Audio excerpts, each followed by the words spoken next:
আমরা অনেক মালামাল এখনো পাচ্ছি না, সে মালামাল গত পরশু কোথায় সরিয়ে নেওয়া হয়েছে সেটা আমরা এখনো জানি না। অনেক জিনিস, সে জিনিসগুলি আনতে দিচ্ছে না। কাইয়ুম সাহেবের বাসায় কিছু রাখা হয়েছে, সেখানেও জায়গা অপ্রতুল। জনাব সাইদ ইস্কান্দার সাহেবের বাসা, ম্যাডামের ভাই, সেখানে কিছু রাখা হয়েছে এবং এভাবে 2 জায়গায় রাখার ব্যবস্থা করা হয়েছে আপাতত। কারণ বাসা খোঁজা হচ্ছে, বাসা পেলে সেখানে নিয়ে নেওয়া হবে। গ্রামীণ ব্যাংকের প্রতিষ্ঠাতা ডক্টর মোহাম্মদ ইউনূসের বিরুদ্ধে ওঠা অভিযোগকে অন্যায় মনে করেন অর্থমন্ত্রী আবুল মাল আব্দুল মুহিত। জাতীয় জাদুঘরে জাতীয় সমন্বিত উন্নয়ন ফাউন্ডেশনের এক অনুষ্ঠান শেষে তিনি আরো বলেন, নরওয়ে সরকারের সাথে পরস্পরের সমঝোতার মাধ্যমে টাকা স্থানান্তর করা হয়েছে। কৃষি ভর্তুকি নিয়ে আয়োজন করা এই অনুষ্ঠানে অর্থমন্ত্রী বলেন, কৃষির জন্য সরকার প্রয়োজন হলে বাজেট বরাদ্দের বাইরে অতিরিক্ত ভর্তুকি দেবে। এতে মূল প্রবন্ধ উপস্থাপন করেন অর্থনীতি সমিতির সভাপতি অধ্যাপক আবুল বারাকাত। বিভিন্ন ক্ষেত্রে অবদান রাখার জন্য 30 জনকে সম্মানিত করে ফাউন্ডেশন। কৃষি ভর্তুকির টাকা যেন বিত্তশালীদের পকেটে না যায়, সেজন্য সরকার বিভিন্ন পদক্ষেপ নিয়েছে বলেও জানান অর্থমন্ত্রী আবুল মাল Abdul Muhith.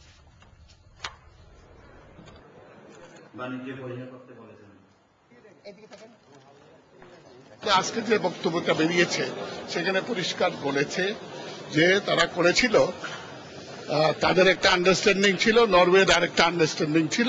So they finally brought it to rest by coming to a compromise. So এখানে কোনো অন্যায় কিছু হয়েছে বলে মনে হয় না। পার্শ্ববর্তী দেশগুলোর সাথে সমঝোতার মাধ্যমে শীর্ষ সন্ত্রাসীদের দেশে ফিরিয়ে আনার উদ্যোগ নেওয়া হয়েছে বলে জানিয়েছেন পুলিশের আইজি হাসান মাহমুদ খন্দকার। এটিএন বাংলাকে দেয়া এক সাক্ষাৎকারে তিনি আরো বলেন, বন্দী বিনিময় চুক্তি না থাকায় পারস্পরিক বোঝাপড়ার ভিত্তিতে বিদেশে পালিয়ে থাকা সন্ত্রাসীদের ফিরিয়ে আনার কার্যক্রম নেওয়া হয়েছে। মাহমুদুর রহমানের রিপোর্ট। পুলিশ ও গোয়েন্দা সংস্থাগুলোর তথ্য মতে পুরস্কার ঘোষিত শীর্ষ সন্ত্রাসীদের কেউই এখন আর দেশে নেই। এদের মধ্যে কেউ কেউ মারা গেছে এমন তথ্য থাকলেও সুনির্দিষ্ট কোনো তথ্য প্রমাণ নেই আইন প্রয়োগকারী সংস্থার কাছে। পার্শ্ববর্তী দেশে থেকেই তারা দেশের ভিতরে চাঁদাবাজি সহ নানা ধরনের অপরাধমূলক কর্মকাণ্ড নিয়ন্ত্রণ করছে। পুলিশের তালিকায় মৃত এমন সন্ত্রাসীদের নামেও আদায় করা হচ্ছে চাঁদা। শীর্ষ সন্ত্রাসীদের নাম ভাঙিয়ে তাদের সহযোগীরা সন্ত্রাসী কর্মকাণ্ড পরিচালনা করতে গিয়ে মাঝে মধ্যে ধরাও পড়ছে। আইনগত জটিলতার কারণে মূল অপরাধীরা থাকছে ধরাছোঁয়ার বাইরে। বন্দি বিনিময় চুক্তি না থাকায় বিভিন্ন সময় দেশের বাইরে থাকা এসব সন্ত্রাসীরা গ্রেপ্তার হলেও তাদের ফিরিয়ে আনা সম্ভব হয় না। তত্ত্বাবধায়ক সরকারের সময় 2008 সালের মার্চে ভারতের গোয়েন্দাদের হাতে গ্রেপ্তার ইমন সহ 8 জনকে পারস্পরিক বোঝাপড়ার মাধ্যমে ভারত থেকে ফিরিয়ে আনে সিআইডি। পুলিশ প্রধান হাসান মাহমুদ খন্দকার জানান, মন্ত্রণালয়ের মাধ্যমে বিদেশে পালিয়ে থাকা শীর্ষ সন্ত্রাসীদের ফিরিয়ে আনার উদ্যোগ নিয়েছেন তারা। আমরা তাদেরকে ফিরিয়ে আনার উদ্যোগ নিয়েছি এবং আমরা যোগাযোগ করছি আমাদের যারা সংশ্লিষ্ট আছেন মন্ত্রণালয়ের কর্মকর্তা, এবং এটা আমি বলি যে এটা একটা দ্বিপাক্ষিক বিষয়। সুতরাং সেই রকম একটা সমঝোতা প্রয়োজন হবে, যোগাযোগের প্রয়োজন হবে। আমরা সার্বিক বিষয় কিন্তু এখানে সক্রিয় আছে এটুকু বলতে পারি, এবং আমি আশাবাদী যে ভবিষ্যতে এই ব্যাপারে অবশ্যই আমরা একটা কার্যকর ফল পাব। শীর্ষ সন্ত্রাসীদের হালনাগাদ তালিকা করা হয়েছে জানিয়ে পুলিশ প্রধান বলেন, তালিকা চলমান প্রক্রিয়া, যা প্রতিনিয়তই করা হচ্ছে নবায়ন। সন্ত্রাসী গুরুত্বপূর্ণ অপরাধী এদের তালিকা কিন্তু আমরা সবসময় হালনাগাদ করে থাকি, বিভিন্ন সংস্থা করে থাকে, এবং কিছু কিছু ক্ষেত্রে একটা সাধারণ তালিকা সবগুলো সন্নিবেশিত করে সাধারণ তালিকা প্রণয়ন করা হয়। এটা আমাদের আইন প্রয়োগকারী সংস্থার কার্যক্রমের একটা কৌশল। আমি এ ব্যাপারে সবিস্তারে বলছি না, তবে এতটুকু বলতে পারি যে আমাদের কাছে কিন্তু হালনাগাদ তালিকা আছে, এবং এটা আবার নবায়ন করা হয়, অর্থাৎ হালনাগাদ করা হয়, আপডেটেড থাকে এবং আপডেটেড করা হয়, এবং সেটা চলছে। মাহমুদুর রহমান, এটিএন বাংলা, ঢাকা। এবার মহান মুক্তিযুদ্ধ ও বিজয়ের মাসে আমাদের প্রতিদিনের বিশেষ আয়োজন মুছে যাক গ্লানি।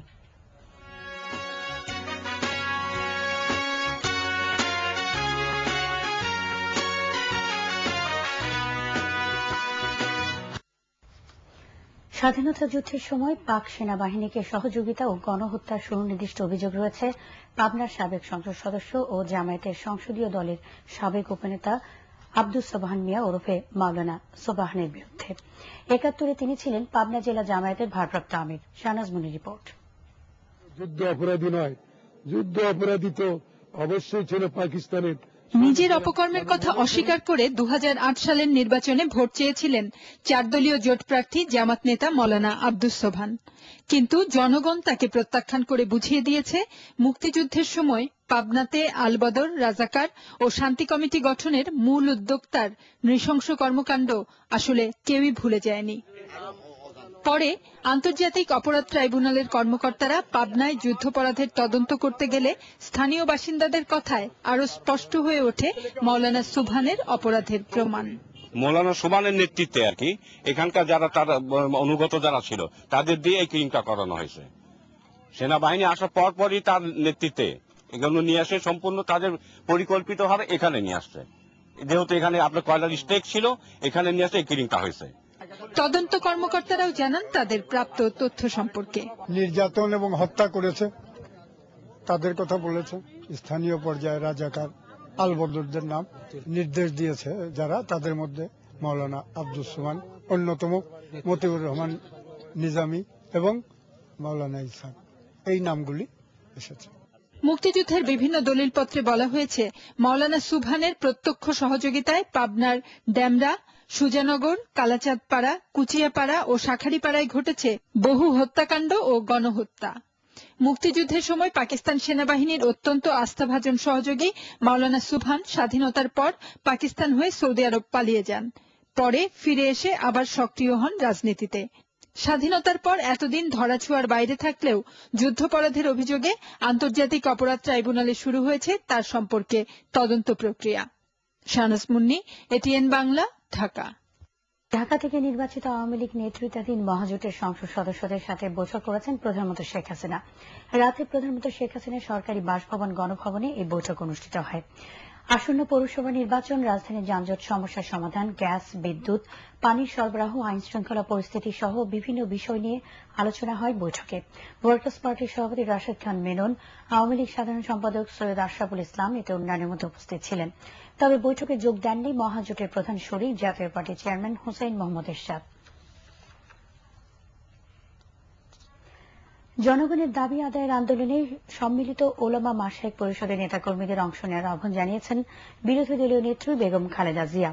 রাতে বিএনপি চেয়ারপারসনের গুলশান কার্যালয়ে সম্মিলিত ওলামা মাশায়েখ পরিষদের নেতাকর্মীদের সাথে বৈঠকে তিনি এই আহ্বান জানান। বিএনপি মহাসচিব খন্দকার দেলার হোসেন, স্থায়ী কমিটির সদস্য নজরুল ইসলাম খান, ওলামা মাশায়েখ পরিষদের সভাপতি মাওলানা মহিউদ্দিন এ সময় উপস্থিত ছিলেন। এশিয়ার 8টি দেশে বছরে 3.5 লাখ শিশু পানিতে ডুবে মারা যায়। এভাবে শিশু মৃত্যু ঠেকাতে আন্তর্জাতিক গবেষণাগার খুলেছে বাংলাদেশ। অস্ট্রেলিয়ান সরকারের সহযোগিতায় এখান থেকেই তৈরি হবে শিশুদের দুর্ঘটনা প্রতিরোধ সংক্রান্ত আন্তর্জাতিক কর্মপরিকল্পনা। ঢাকায় অনুষ্ঠিত 3 দিনের এক কর্মশালায় এসব তথ্য জানিয়েছেন দেশি বিদেশি বিশেষজ্ঞরা। রিপোর্ট কেরামতুল্লাহ বিপ্লবের। তৃতীয় বিশ্বের দরিদ্র দেশগুলোতে শিশু মৃত্যুর অন্যতম কারণ পানি। বাংলাদেশের গবেষণা সংস্থা আইডিআরসির হিসেবে এদেশে অসতর্কতার কারণে প্রতিদিন শুধু পানিতে ডুবেই মারা যাচ্ছে 50 জনের মতো শিশু। বছরে এই সংখ্যা 18,000-এরও বেশি। দেশে কোনো হইচই না হলেও ভয়াল এই দুর্ঘটনা উৎকণ্ঠায় ফেলে দিয়েছে আন্তর্জাতিক গবেষকদের। উন্নত বিশ্বে যে সমস্ত ব্যবস্থা নেওয়া হয়েছে তা কিন্তু আমাদের মতো দেশগুলোতে এনে ব্যবহার উপযোগী নয়। সো আমাদের দেশীয়করণ করতে হবে এবং আমাদের দেশীয় প্রযুক্তিকে কাজে লাগাতে হবে এবং অল্প খরচে এই প্রতিরোধের ব্যবস্থাগুলোকে তৈরি করতে হবে। শিশু মৃত্যুর এই ভয়াবহতা ঠেকানোর উপায় খুঁজতেই রাজধানীতে 3 দিনের কর্মশালা শুরু করেছেন দেশি বিদেশি বিশেষজ্ঞরা। তাদের মতে গ্রামেগঞ্জে শুধু সতর্কতা বাড়ানো গেলেই পানিতে ডুবে শিশু মৃত্যুর হার অনেক কমিয়ে আনা সম্ভব। এজন্য শিশুদের সাঁতার শেখা বাধ্যতামূলক করতেও সরকারের সাহায্য চেয়েছেন বিশেষজ্ঞরা। যে কোনো কারণেই প্রতিদিন 50 জন শিশু মারা যায়, তাহলে একটা হইচই পড়ে যাওয়ার কথা। কিন্তু আমরা এই যে পানিতে ডুবে মারা যাওয়াগুলি সেগুলি ঘটছে নীরবে, বাড়ির পাশে একটা ডুবাতে পড়ে মারা যাচ্ছে, সেজন্য আমরা সেগুলি জানতে পারছি না এবং যার জন্য আমরা এই জন্য খুব বেশি কোনো ইনিশিয়েটিভ নিচ্ছি না।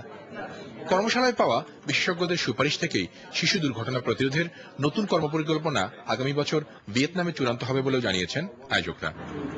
কেরামতুল্লাহ বিপ্লব, এটিএন বাংলা, ঢাকা। আজীবন ভাতা পাবেন শেরপুরের সোহাগপুর বিধবা পল্লীর বিধবারা। মুক্তিযুদ্ধে স্বামী হারানো বিধবা ও শহীদ পরিবারের 67 জন সদস্যকে এককালীন 7,000 এবং প্রতি মাসে 1,000 টাকা করে সাহায্য দেবে ট্রাস্ট ব্যাংক। কৃষিমন্ত্রী মতিয়া চৌধুরী ও বাংলাদেশ ব্যাংকের গভর্নর ড আতিয়ার রহমান বিধবাদের হাতে এই চেক তুলে দেন। শেরপুর থেকে ফিরে রিপোর্ট করছেন এস.এম. মহিউদ্দিন, ছবি তুলেছেন কৃষ্ণদে আকাশ, সাথে ছিলেন শেরপুর প্রতিনিধি আব্দুর রহিম বাদল।